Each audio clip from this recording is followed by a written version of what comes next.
Good morning, ladies and gentlemen. Thank you for joining in, let's say, I mean, we could not have a smaller room because, I'm sorry, because I know it's a full house. But trust me, more people will come in. And again, good morning. My name is Erik.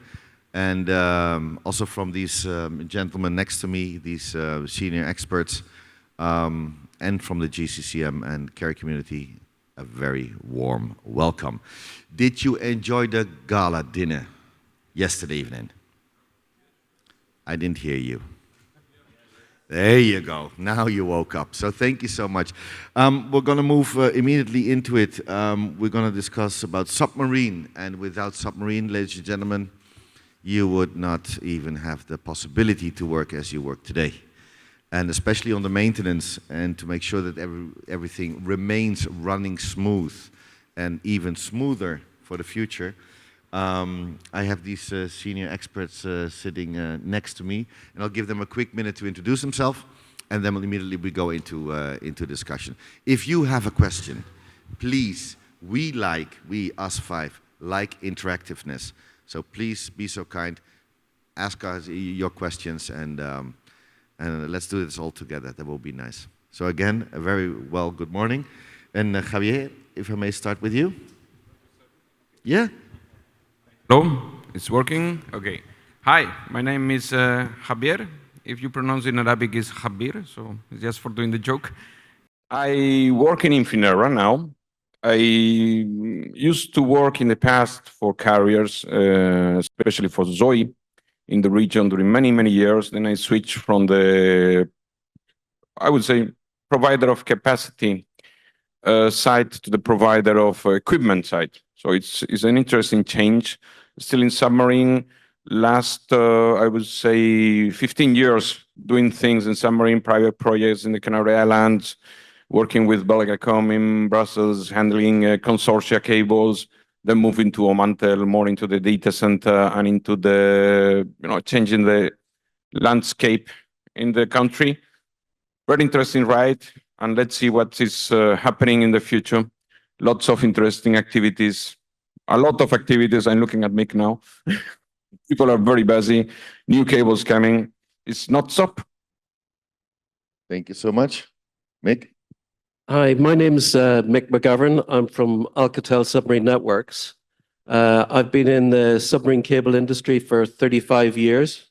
And in that time, I've had various roles within the organization, but my latest role is in marine operations. So I'm Deputy VP for Marine Operations, looking after the fleet of ships that Alcatel has and looking at the ancillary services for the installation and maintenance.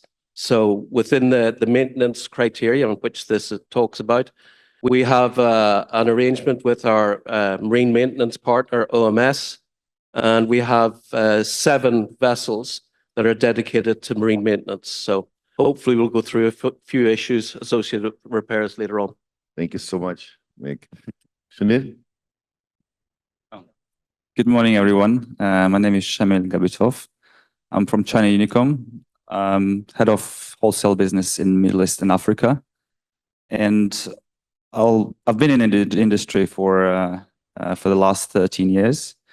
I try to bring something to the panel from commercial perspective, and to dilute a little bit of the discussion that's going to happen, on this very interesting topic. Very nice to meet you all. Thank you so much, Shamil. And last but not least, Mundhir, please. Thank you, sir. Mundhir Raisi. I'm currently heading Zoe operations. Of course, responsibilities has doubled, and along with the colleagues of ASN and Infinera, we are building new submarine cables and more challenges in deployment and in maintenance.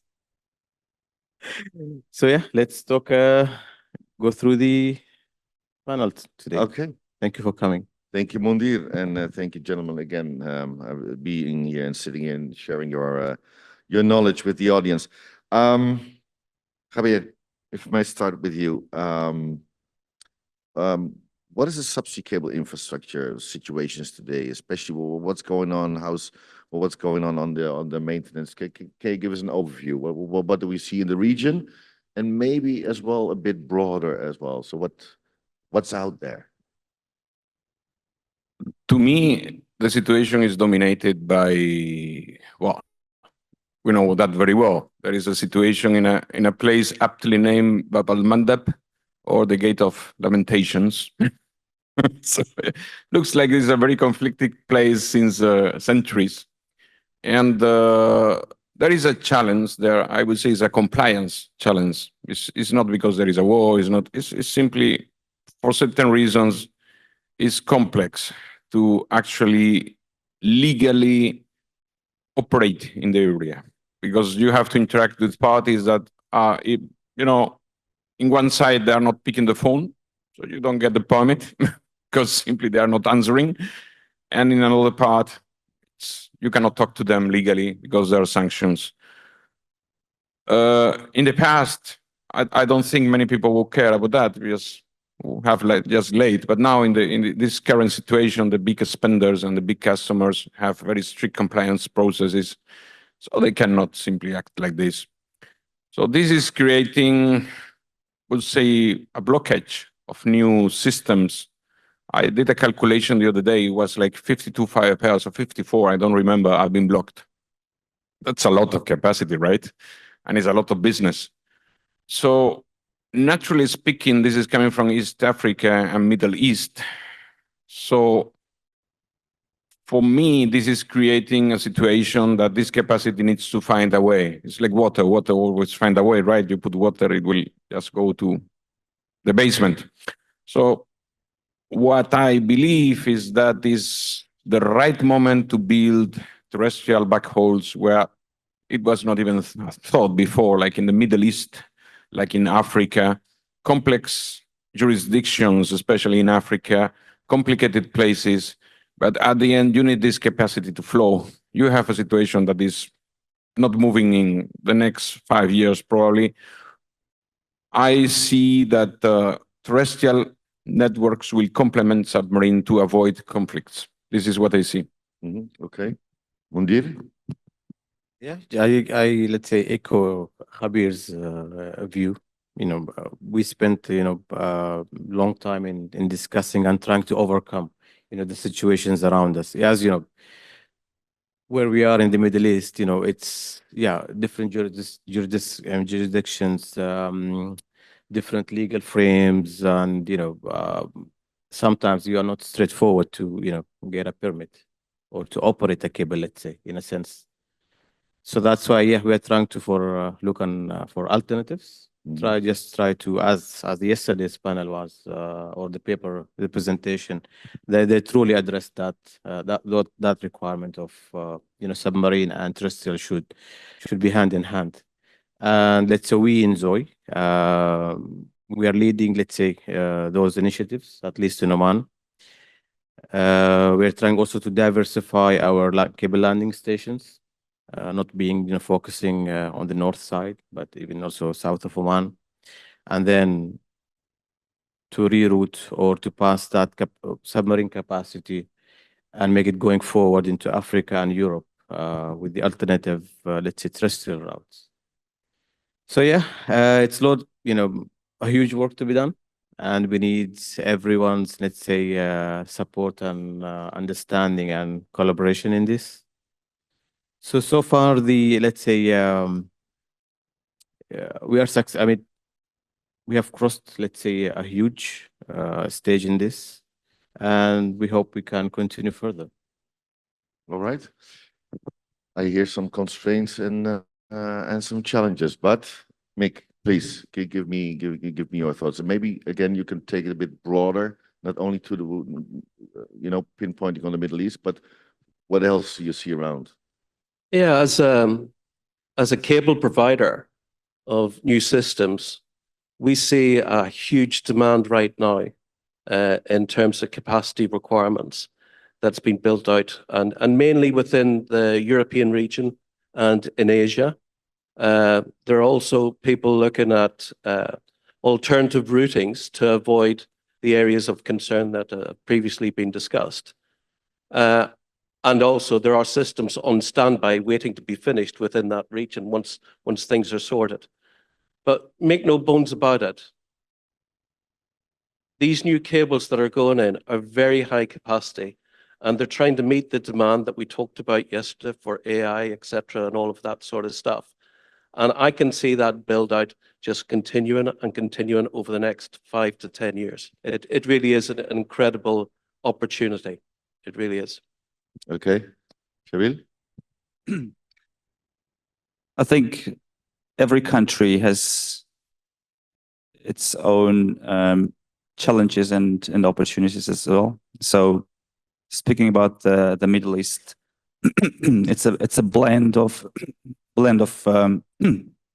geographical complications and a very saturated market in terms of cables landing in the region.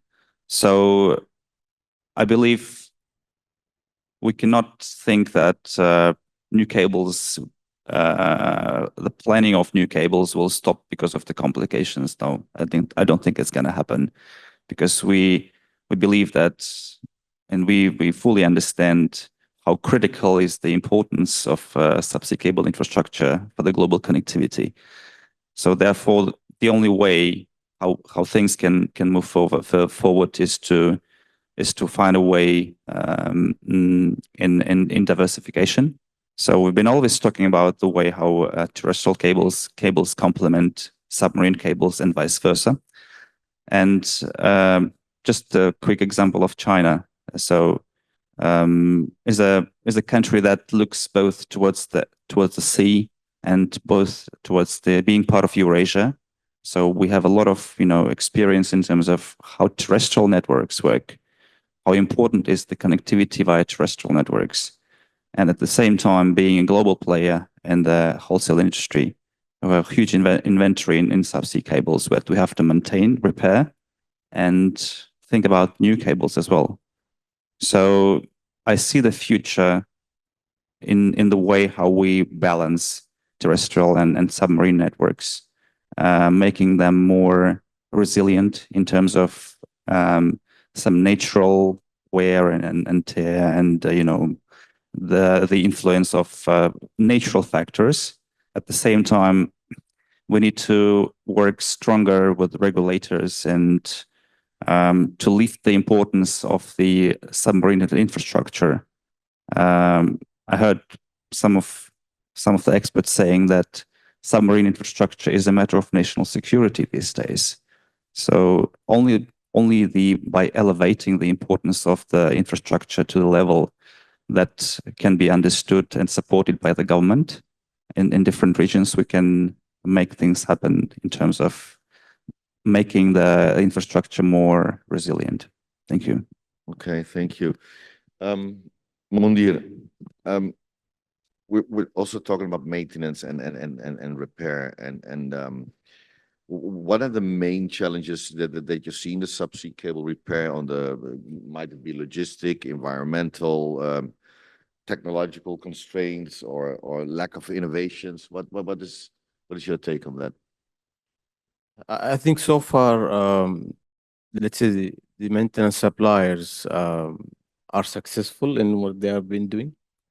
But yeah, it depends when you are facing a challenge where, due to the, let's say, regulatory, work frames, or even the permitting challenges, where mostly you face that you need to swap or change your maintenance supplier. And given it's a new supplier, and it depends on their, let's say, expertise as well. So it's, as I said, it's a critical infrastructure, high capacity cable, and you have loads of customers and users behind where they want to get it repaired fast.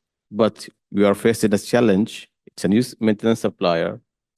Let's say relatively new in the field, and they have, let's say, the know-how how to repair, let's say, a repeated cable, for instance. So those are the, one of the we came through. I mean, we've been through this experience.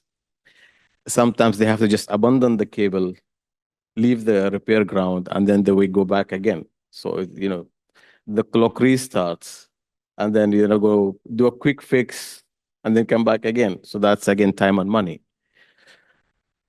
So these are one of the major ones which we, at least in this region, what we have seen, and it's not only us as, let's say, as a service provider, but even the neighboring countries, they have seen this, and they have, been through the same experience as well. Logistically, yeah.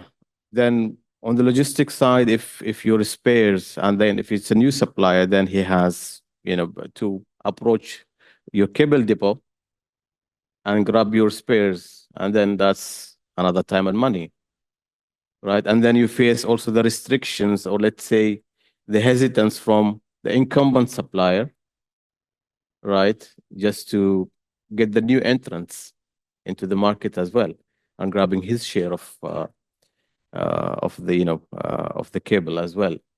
So all those challenges we need to face, and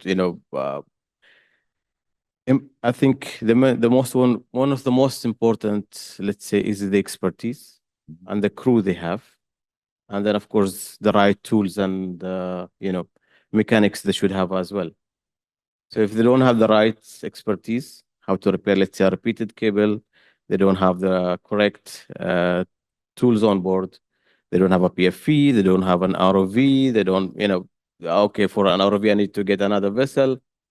So that's all, the challenges you have to face. But I can imagine that once you have your cable, and of course you need to make sure that it works, right? So the sourcing of, let's say, of your maintenance supplier is something which is done, but it could also be, but it's not always available, right? So Mick, for you, do you see, are those the main challenges we see on the repair, or what Mundhir just mentioned, or are we seeing more things? Otherwise, how are you tackling it? Well, I'd like to take a more general approach on this particular topic. I believe that marine repairs over the last, I'd say, 10 to 15 years, the marine repair solution has been taken for granted. That it's there, it happens, people haven't really invested in it much over the last 15 years. I think secondly, I'm a bit disappointed that after we had the COVID crisis, etc., we had a recognition throughout the world that cables were critical infrastructures, critical infrastructures. And some of the regulatory authorities have lost touch with that. And what do I mean by that? It means that when we go to do a repair, there are countries, and you have to go and get an actual permit to go and do the repair. Some countries have got it sorted, like the UK. I notify them I need to repair a cable off the west coast of the UK. They'll turn around and say, okay, off you go, it's 1 day. France, it's 2 days. Spain, it's 4 weeks. Portugal, it's 6 to 8 weeks. Senegal, it's 3 months. When we're talking about efficient repairs, I mean, honest to God, 3 months to get a permit to go out and repair a critical infrastructure. I mean, really, it's, people have got to wake up to this. And now that we're putting in, very high capacity cables, it's even more so, because it's going to be more difficult to restore that traffic for the cable being out for a period of time. Well, we're talking in the Red Sea, it was about 6 to 8 months. Yeah, that's unbelievable, right? People have got to wake up and recognize submarine cable business is the backbone of a lot of things, everything that we do, commerce, everything. And it's got to be recognized as that. And we've got to promote marine maintenance and nurture it so that it's there for us. Because believe you me, you need marine maintenance. If you haven't got a marine maintenance contract and your cable goes down and you go and speak to someone like myself or other providers of marine maintenance, we say, sorry, I've got a contract with all of these people that are paying a standby fee. I can't come and repair your cable because you didn't think about doing that beforehand. Exactly. Yeah. It's crazy. No, it's absolutely great. Javier? It's working? Yeah. I was losing my head because it's not only having the permit. In some countries, you need to import the vessel and pay money. A vessel is expensive, and then you pay the money and then you maybe recover part of the money. And I was thinking, when I was working in another place, in another country, and then we have a cat in terrestrial, and my technicians just put, a siren like the police, because they were a special emergency vehicle. And they just could overspeed over the limit, and police will not stop them because they were doing maintenance on something important. And then suddenly, as you say, it's like, oh, I want to repair this cable with 24 fire pairs, maybe in the future, or 16 now, 12. And then I have to do what? I have to import a vessel. And yes, you have to import a vessel. And it will take forever. And it will cost a lot of money on the consortium. And then it's like, do you think these guys are realizing the importance of the system? Yes, they do. But instead of thinking, I need to help these guys, it's like, oh, I can blackmail these guys. Because another impact I'm seeing, another effect is like, in the past, submarine cables were a boring thing between civil servants. The incumbent, the regulator, they just talk every day. I'm doing a cable. Well, okay, process B3, whatever. Then suddenly new players came into the industry, and I had to go, they did a big mistake. They started to do press releases. We are building a submarine cable. We are so big. We are so nice. Submarine cables have been built since the last 150 years. What is so important about that? Problem is like in the mind of some people, it's like, so you're a big hyperscaler. You're building this cable and it's important for you. And you need my permission to lay and to repair. Oh, I got you. And this is also an impact we are seeing, and it's getting complicated. It's too late now to go back in the past and say, no, just be quiet. Just to link about the title of the panel, why this cloak and dagger? It's not cloak and dagger. It's basically, it's better to keep matter between, the departments that should be in the know. All right. Okay. Talking about the regional and the global demand actually for the repair. And Mundhir, from your point of view, and if you would take it, let's say here in the Middle East, in the regional side, is it true that the demand of repair is growing, or is it? I mean, which is not necessarily a good thing, right? But it's bad for the who is operating it, but it's will be good for the maintenance supplier. So as per, let's say, the statistics, there is like every 3 days there is a cable fault. Yeah, so there is a demand, for the maintenance, of course. As you know, like now, most of the new built cables are high capacity, and they are, let's say, with an extended length as well. So the demand to repair and to attend or to maintain these critical infrastructure, let's say, is a must. I mean, I think it's a no-brainer that we neglect, or we just, put it in our, back of our, behind or in the drawer, that yes, I have a cable, operational cable, and that's it. It's not gonna, break. Okay, we've been lucky so far, let's say, in this region, as been discussing with Mick and other colleagues as well. Yeah, deep sea, of course, there are no faults so far.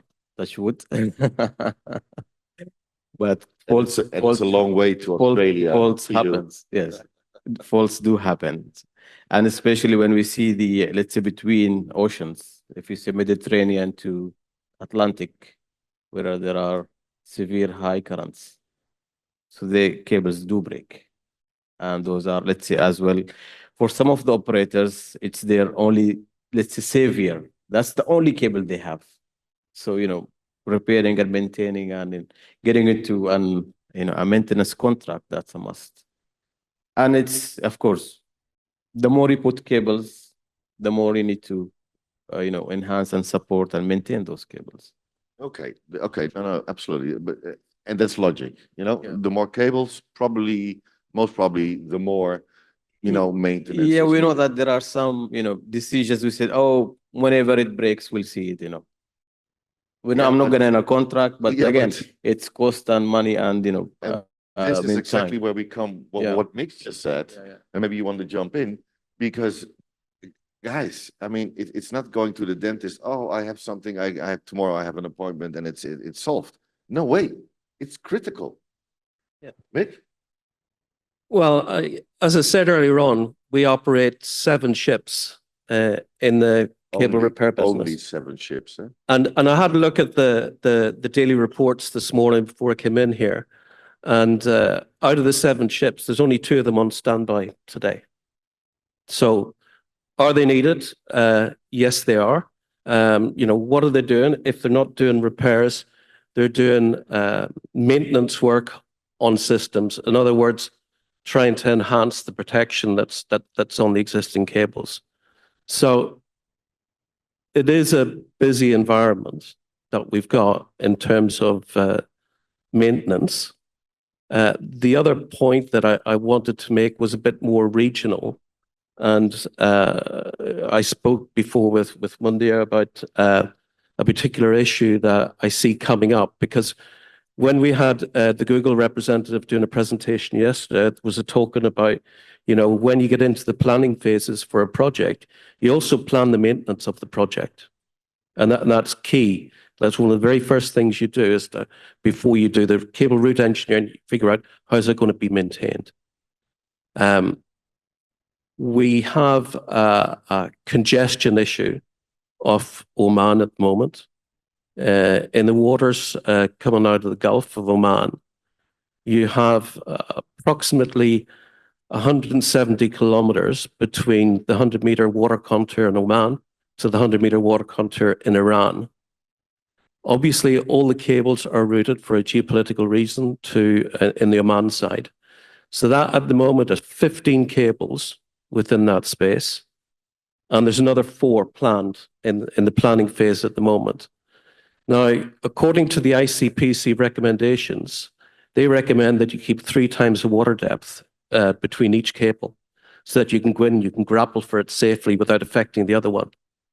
We're about to go into the phase of, with 19 cables in that region, we're sort of maxing out. So once you go past the 19 cables, you're going to have to compromise on those recommendations for ICPC. And you're going to have to think of alternative methods of how you go about doing a repair in that area. And there are solutions. And, I've discussed that with Mundhir, and he will take that away to his cable maintenance provider, I'm sure. But, all of these considerations have got to be taken in place.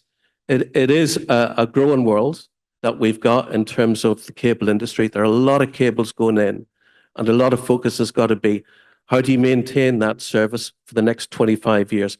Because that's what we guarantee for the life of the system. 25 years on that product that's on the seabed. Javier?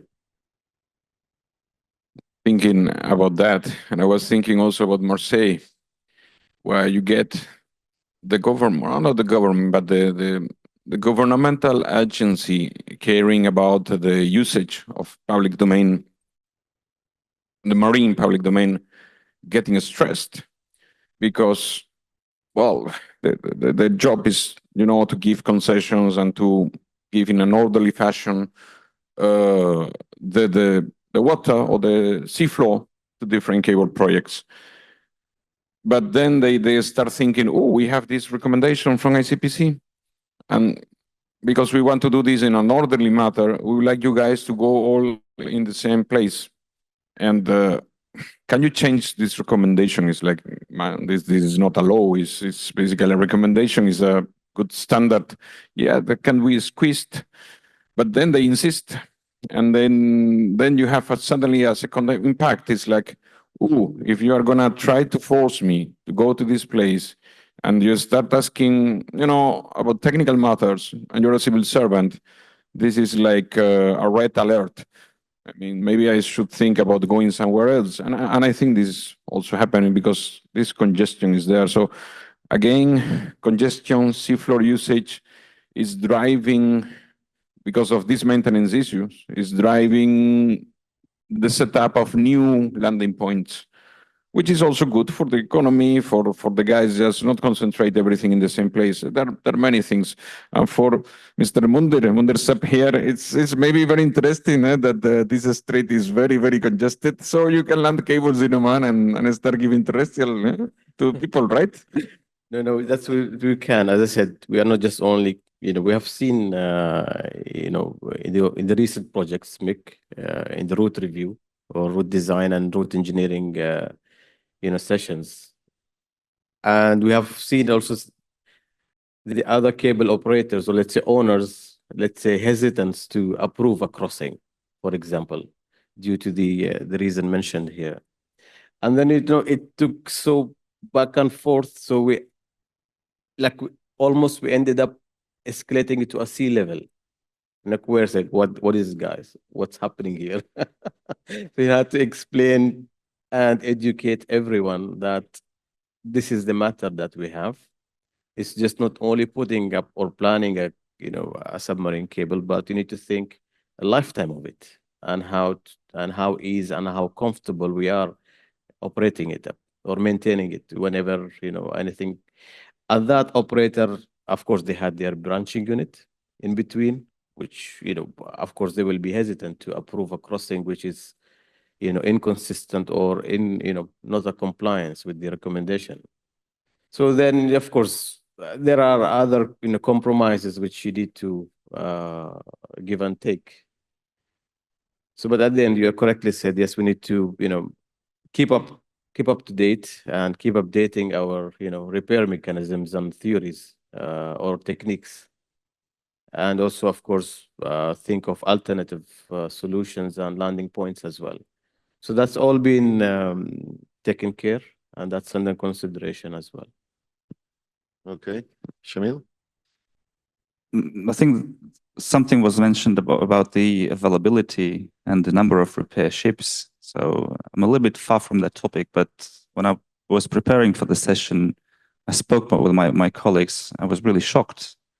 For the whole Southeast Asia and Indian Ocean cable maintenance agreement.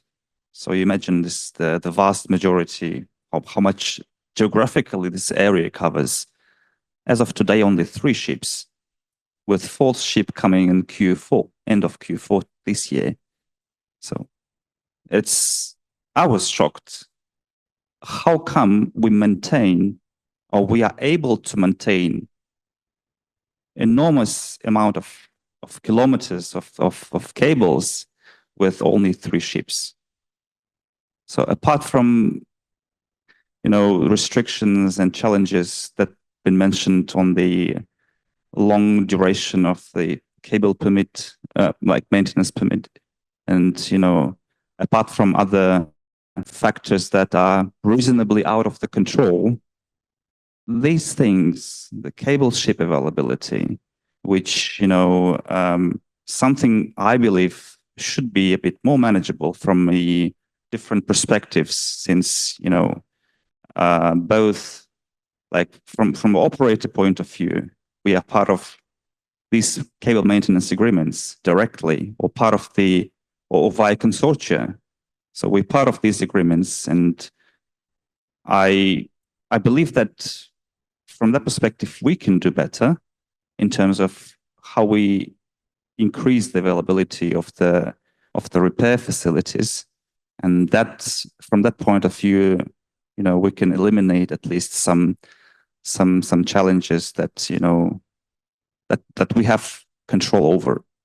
And I think as many of you mentioned already, when there is a challenge, there's an opportunity.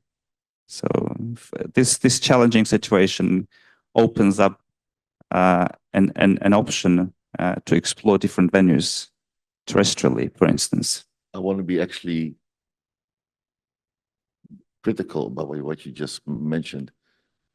When there's a challenge, there's an opportunity. No, the opportunity was there all the way. Yes, yes. It was there already. It's just that we didn't take it, right? So we see a lot of constraints. We see a lot of, challenges coming. So what should we do? Well, Mick, what should we do? I think to hit on one of your points is that please understand that there is a lot of new construction of new cables. And in recent years, one of the main providers of submarine maintenance pulled 3 ships from the maintenance agreements because they needed it to install the construction market. And they're out of the maintenance agreements now. Historically, a lot of the ships that are in the marine maintenance are ex-construction vessels, ex-cable layers, and they've been retired into marine maintenance.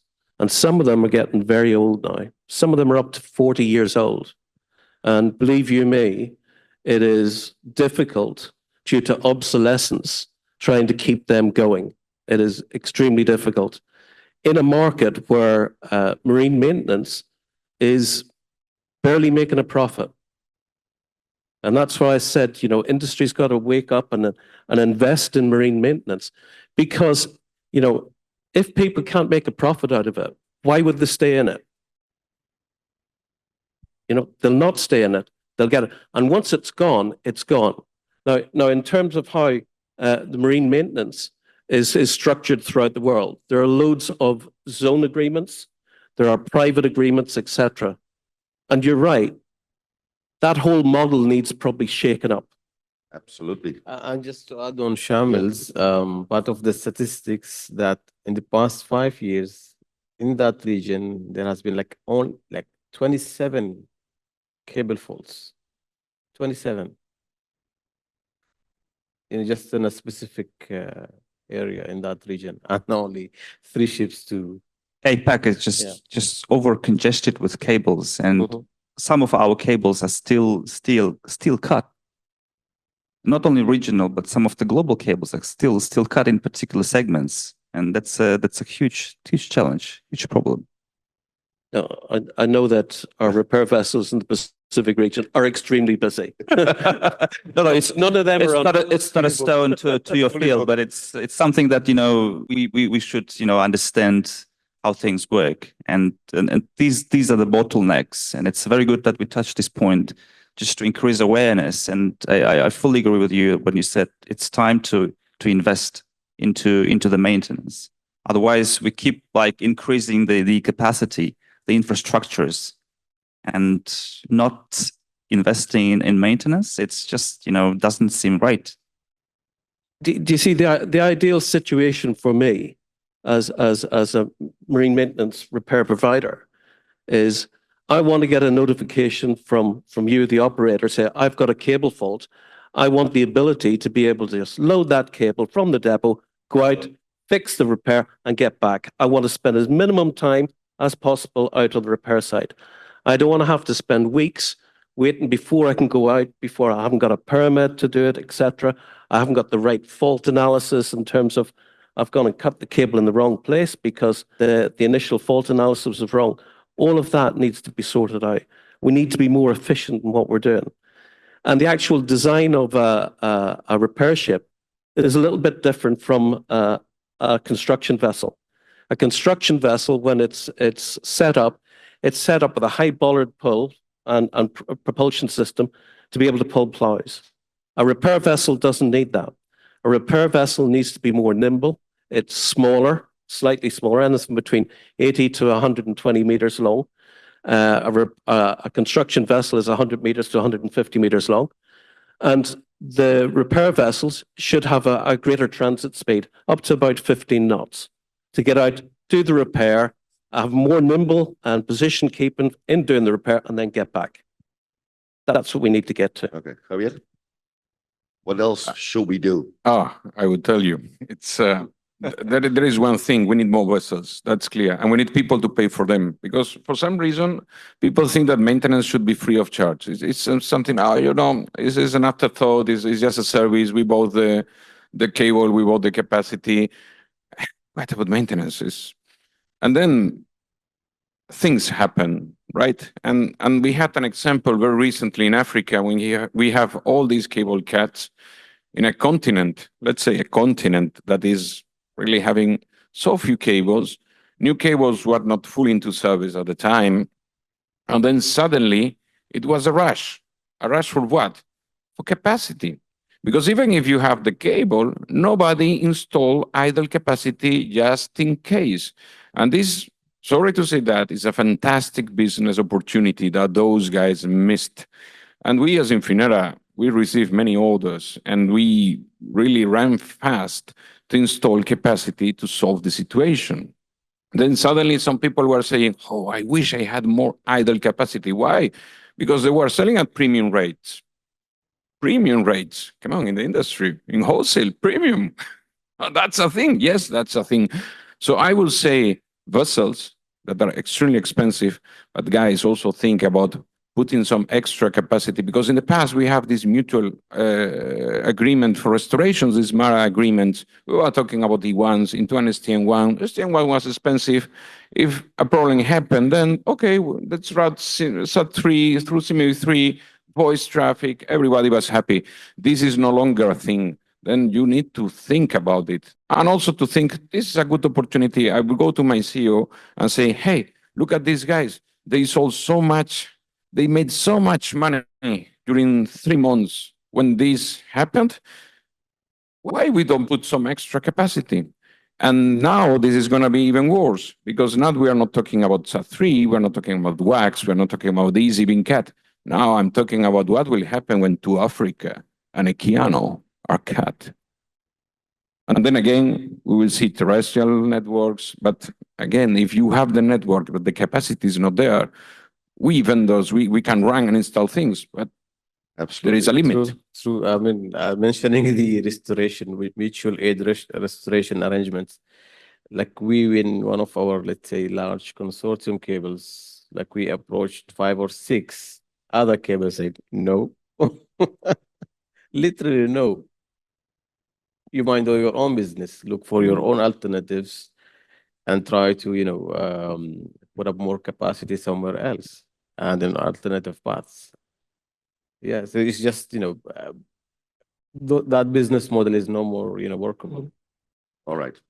I'd like to hit on one point because you were talking about the cable faults of Africa. And I'd like to give you an example of a cable fault that we had off the UK.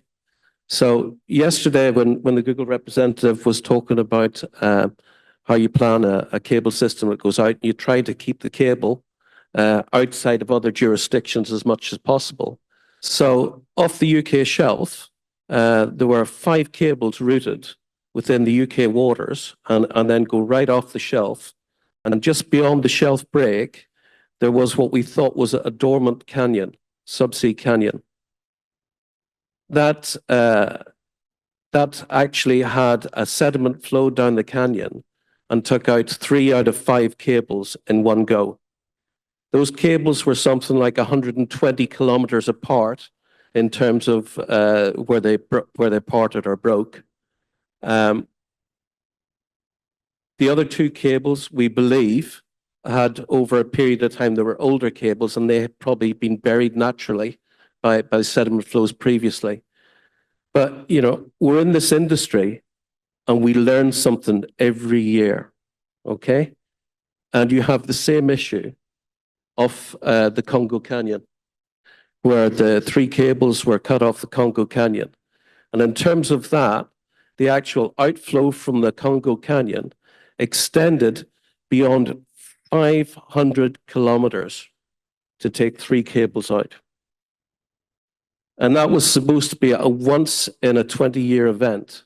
And now it looks like, I don't know whether it's global warming or whatever's happening, but it's within 2 years there have been a couple of breaks there. And not only the canyons, but we have seen also volcanoes erupting as well, undersea volcanoes. There is a nice study from the ACPC where they realized that human-made activities are increasing the amount of sediment in the last, 10 years maybe, but it was a massive amount. And one say, okay, this happened. The first time this was detected was in 1929, right? In the coast of Nova Scotia. You would think, okay, in this time we should have learned. But no, you ask your management, I want to bury the cable. Oh, why? Why? Yeah. Why? Why you want to bury the cable? Expensive.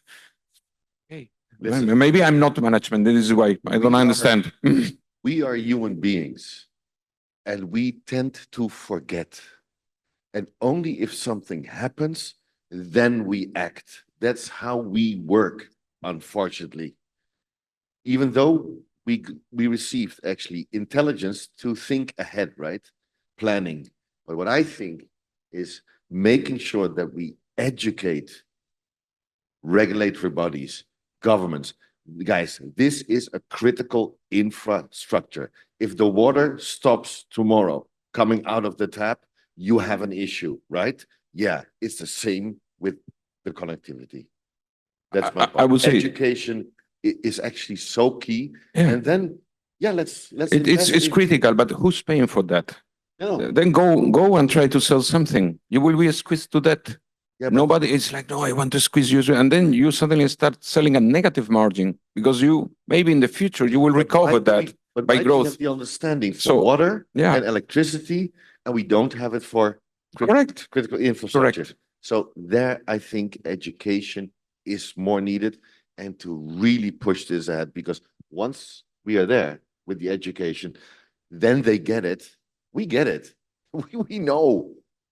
But if they get it, hey, maybe we should do something about it. But looking at the time, ladies and gentlemen, I mean, we can discuss another week, and we will continue this discussion, and I hope with you as well. I hope you enjoyed this session. I need to cut it off. I would like to thank my my panelists and the senior experts next to me for sharing the knowledge with you. I hope you got something, you learned something. Stay tuned, stay in this room, have a coffee, but please come back, because we have so much more to share with you. Thank you so much, and I'll see you later. Thank you. Thank you.